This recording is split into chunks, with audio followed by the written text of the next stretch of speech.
जनाब, मैं उम्मीद करता हूँ कि आप खैरियत से होंगे और आपके सामीन सुनने वाले भी खैरियत होंगे। मेरा नाम जावेद है और मैं पेशे से एक ट्रक ड्राइवर हूँ। काफ़ी अरसे लंबे वक़्त से मैं आपकी दास्तानें सुन रहा हूँ और मेरी भी ख्वाहिश थी कि अपनी एक आप बीती आपसे साझा करूँ, मगर वक़्त की किल्लत, कमी के सबब वजह से मैं इसे पेश ना कर सका। आज कुछ वक्फा समय मिला है तो मैंने इरादा किया कि आज मैं आपको अपनी सरगुज़श्त कहानी सुनाऊं। मैं तकरीबन गुज़श्ता 15 बरस से कनाडा में मुकीम रहने वाला हूं और यह 15 बरस ही मैंने कनाडा के मुख्तलिफ विभिन्न रास्तों और सड़कों पर सफ़र करते गुजारे हैं। सख्त और ख़तरनाक सफ़रों के दौरान हमें ऐसी जगहों से भी गुज़रना पड़ता है जो बिल्कुल ही सुनसान और वीरान होती हैं, जहाँ दूर दूर तक कोई बशर, इंसान तो क्या, शायद कोई हैवान जानवर भी नज़र ना आए। हम हमेशा ही मोहतात सावधान रहते हैं और कोई भी गैर ज़रूरी ख़तरा मोल नहीं लेते। वैसे तो मुख्तलिफ हाईवेज़ पर सफ़र करते हुए छोटे मोटे वाक़यात घटनाएं पेश आते रहते हैं, मगर मेरी हयात ज़िंदगी का एक ऐसा वाक़या जिसे मैं कभी फरामोश भूल नहीं कर सकता, वो आज मैं आपके साथ साझा करने जा रहा हूँ। मुझे एक बड़ी खेप शिपमेंट कैलगरी से वैंकूवर तक पहुंचानी थी। यह शब रात का समय था और मैं ट्रांस कनाडा हाईवे पर तन्हा अकेला सफ़र कर रहा था। कनाडा के हाईवेज़ तवील, लंबे, सुनसान और सर्दी के मौसम में ख़ास तौर पर ख़तरनाक होते हैं और उस रात बर्फ़बारी भी हो रही थी। मैंने रेडियो बंद कर दिया था ताकि मुकम्मल सुकून में अपनी तवज्जो ध्यान ड्राइविंग पर मरकूज़ केंद्रित रख सकूं। सड़क पर रोशनी का कोई नज़्मा ओनस का इंतज़ाम नहीं था और गाड़ी की हेडलाइट ही मेरा वाहिद इकलौता सहारा थी। रास्ता खामोश और वीरान था। सिर्फ कभी कभार ही झींगुरों की सदा आवाज़ सुनाई देती थी, मगर आज की शब कुछ अजीब सी महसूस हो रही थी। अब मैं सफ़र करते करते एक ऐसे रास्ते पर आ चुका था जहां बिल्कुल ही ट्रैफिक नहीं थी। मैंने अपनी घड़ी पर वक़्त देखा। शब के 2 बज चुके थे। तकरीबन 2 घंटे से मुसलसल लगातार ड्राइव करने के बाद अचानक मैंने हाईवे के एक किनारे पर एक खरातून औरत को क़याम खड़े करते देखा। खरातून ने कदीमी पुरानी शक्ल का एक कोट जेब तन पहन कर रखा था और वो मेरी जानिब तरफ तक देख रही थी। मैंने पहले तो सोचा शायद कोई मुसाफिर यात्री मुश्किल में है, लेकिन फिर ठहरने रुकने का इरादा तर्क छोड़ कर दिया, क्योंकि इस वीरान मुकाम जगह पर इस वक्त किसी खातून का खड़ा होना अजीब था। जैसे ही मैं करीब से गुजरा, खातून ने हाथ उठाकर मुझे ठहराने की इल्तिजा रोकने की, मगर दिल ही दिल में कुछ गलत महसूस करके मैंने ट्रक को तेज़ी से आगे बढ़ा दिया। मैं अभी इस वाक़या पर गौर कर ही रहा था कि मुझे अचानक ऐसा एहसास हुआ जैसे कोई मेरे ट्रक के पुश्त पीछे पर सवार हो रहा हो, या जैसे ट्रक का वजन भार बढ़ गया हो। मैंने साइड मिरर चेक किया, लेकिन कुछ नज़र नहीं आया। मैंने इसे नज़र अंदाज़ा अनदेखा किया और चलता रहा, लेकिन कुछ ही देर बाद ट्रक के पुश्त से एक आवाज़ आने लगी, जैसे कोई आहिस्ता आहिस्ता ट्रक के सामान वाले हिस्से पर ज़रब चोट लगा रहा हो। मैंने रफ्तार तेज़ की, मगर वो सदा आवाज़ ठहरने का नाम ही नहीं ले रही थी। मैंने गाड़ी रोकी, नीचे उतरा और पुश्त की जानिब गया। बाहर का मंजर और वो जगह वहशत ज़दा डरावनी हो रही थी। ट्रक के पुश्त हर शय चीज़ मामूल रूटीन के मुताबिक अनुसार थी। न सामान हिला था और न ही कोई और शय नज़र आ रही थी। मैंने खुद को तसल्ली दी कि शायद ये रास्ता की खराबी या ट्रक के पुर्जों की वजह से कोई आवाज़ थी। मैं दोबारा सफ़र पर निकला, लेकिन अब मुझे वाज़ेह स्पष्ट तौर पर महसूस हुआ कि मैं तन्हा अकेला नहीं हूँ। ऐसा लगा जैसे कोई मेरे पुश्त वाली सीट पर बैठा हो। मैंने अपने रियर व्यू मिरर में झांका, लेकिन कुछ भी नहीं था, मगर मेरे कल्ब दिल की धड़कन तेज हो गई। उसी दौरान अचानक एक जोरदार झटका लगा और ट्रक बेकाबू हो गया। मैंने बड़ी मुश्किल से ट्रक को काबू किया। वो झटका ऐसा था जैसे कोई शय ट्रक से आकर टकराई हो। जैसे ही मैं ट्रक में वापस आया, मुझे ऐसा एहसास हुआ जैसे कोई मेरे हमराह साथ गुफ्तगू बात कर रहा हो। एक मध्यम धीमी सदा में किसी ने कहा, ठहर क्यों गए, आगे चलो। उफ, मेरे जिस्म में खौफ की लहर दौड़ गई और मेरे रोंगटे खड़े हो गए। मैंने हिम्मत जमा की और पूछा, कौन है? लेकिन जवाब में कामिल पूरी खामोशी छा गई। मैंने दोबारा सफ़र शुरू किया। तकरीबन 15 मिनट बाद मैंने अपनी विंडशील्ड पर एक धुंधला सा निशान देखा, जैसे किसी के दस्तों हाथों का निशान हो। हैरत की बात यह थी कि ट्रक अंदर से गर्म था और बाहर बर्फ जमी हुई थी। मैंने उसे नज़रअंदाज करते हुए सफ़र जारी रखा। फिर अचानक मैंने देखा कि ट्रक के दरमियान बीचों बीच एक हिरन खड़ा है।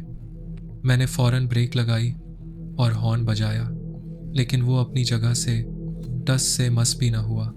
मुसलसल हॉर्न देने के बावजूद भी जब वो नहीं हटा तो मैंने नीचे उतरकर उसे भगाने का ख्याल किया।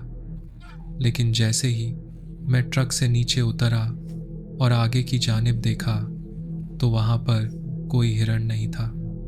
मेरे कल्ब दिल में खौफ बढ़ने लगा। थोड़ा आगे जाने के बाद मैंने एक रेस्ट एरिया पर ठहरने का फैसला किया। वहाँ कोई भी नहीं था।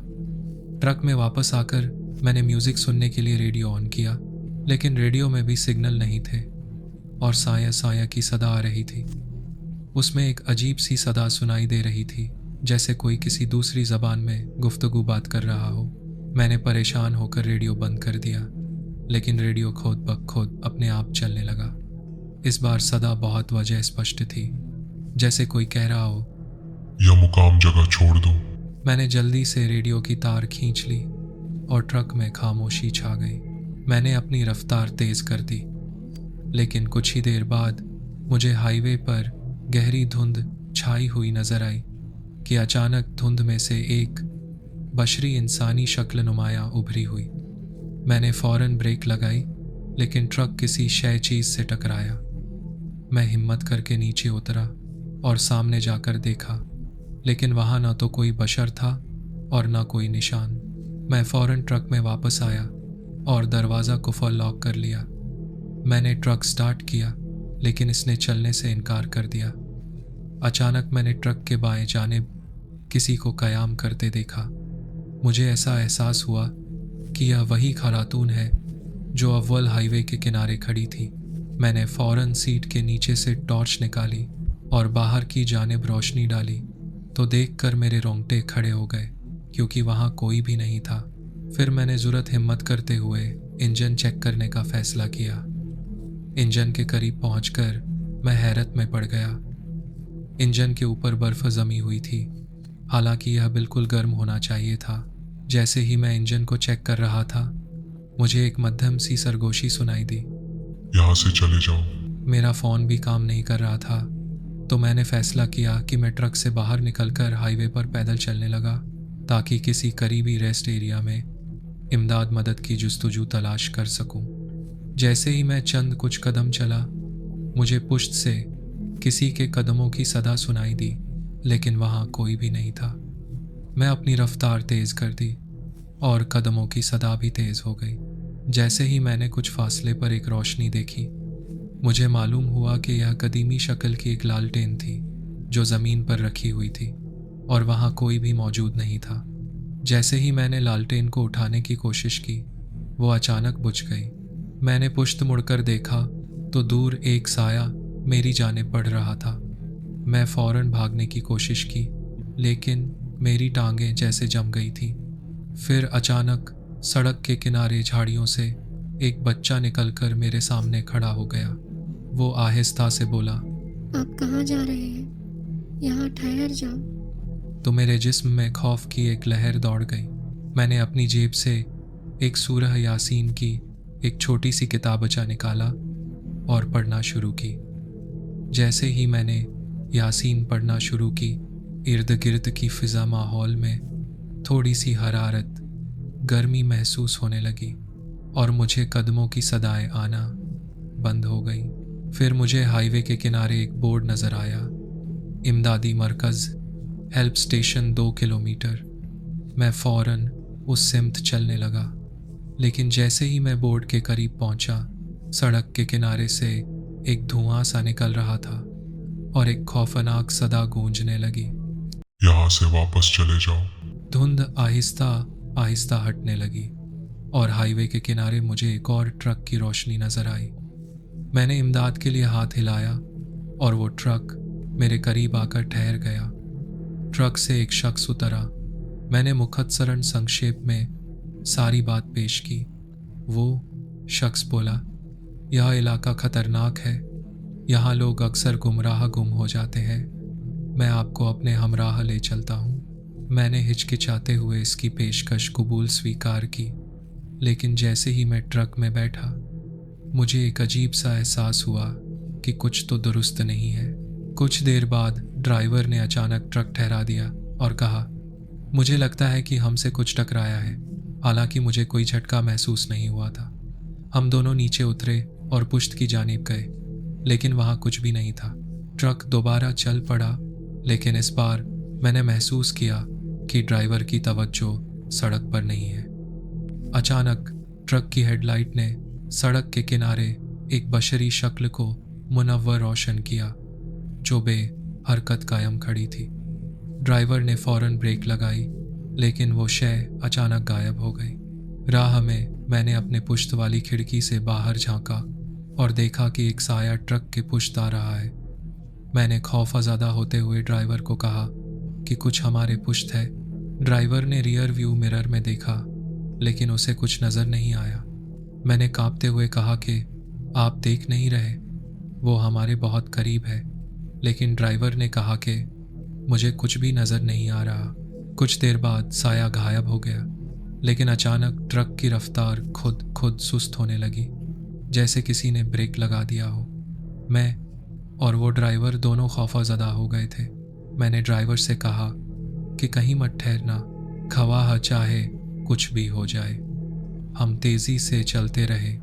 फिर हमें सड़क के किनारे दोबारा एक छोटा सा बच्चा नज़र आया, जो हमारी जानिब घूर रहा था।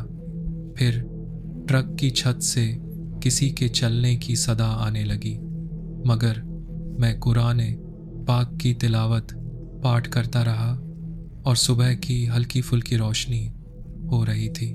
जब उस ड्राइवर ने मुझे मेरे ट्रक के नज़दीक छोड़ा, मैंने उसका शुक्रिया अदा किया और अपने ट्रक में बैठकर उसको चालू किया, जो फ़ौरन हो गया।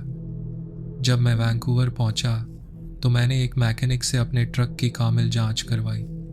मैकेनिक ने इत्तला बताया दी कि ट्रक में सब कुछ दुरुस्त है, लेकिन मैं जानता था कि मैंने जो कुछ देखा और महसूस किया वो महज वहम नहीं था। उस शब के बाद मैंने हमेशा सफ़र से कबल पहले दुआ करना और मोहतात रहना अपना मामूल नियम बना लिया। जावेद साहब, आपने अपनी जो दास्तान पेश की है वह बहुत ही पुरअसर और खौफनाक है। आपकी आप बीती को आपके सामीन के लिए ज़रूर साझा किया जाएगा। दोस्तों, उम्मीद है कि आज की दास्तान आपको पसंद आई होगी। अगर पसंद आई हो तो वीडियो को लाइक करना ना भूलिएगा, और अगर आप मेरे चैनल पर नए हैं तो चैनल को भी सब्सक्राइब कर लें।